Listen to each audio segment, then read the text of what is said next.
What was more important in the early 1900s? Street education or a school education? Today we're going to talk about Benny Binion, the man who helped turn Vegas into what it is today.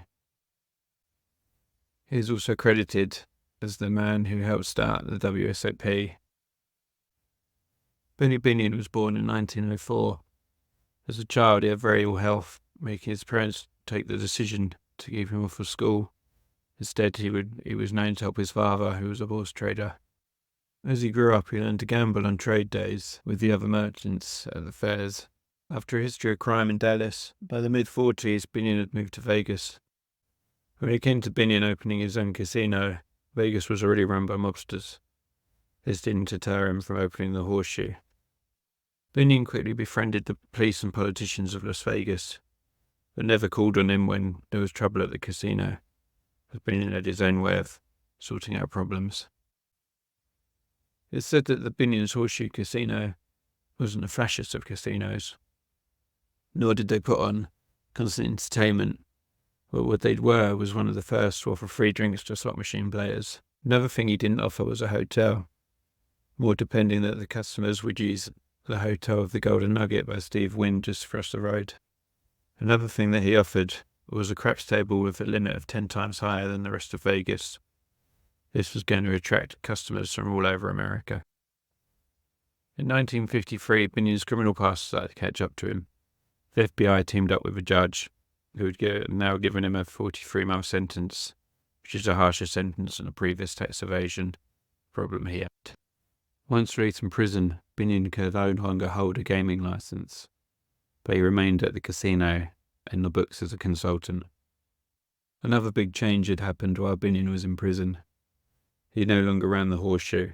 It was now run by his two sons, Jack, Ted, and his wife, Teddy Jane. Forever remaining relevant, Benny Binion had a new idea. In the 1970s, he started the World Series of Poker, also known as the WSOP. It's said that for the first WSOP, a number of the top poker players was invited to the Horseshoe by Binion. They would play a number of games: 5-card stud, deuce, 2-7 low ball draw, Raz, 7-card stud, and Texas Hold'em.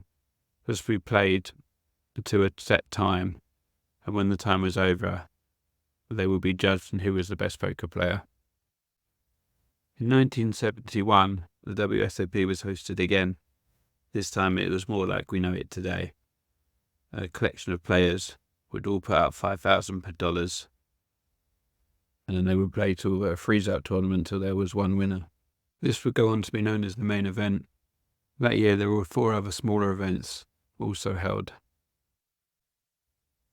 The year after, the main event was up to $10,000. It has remained that way ever since.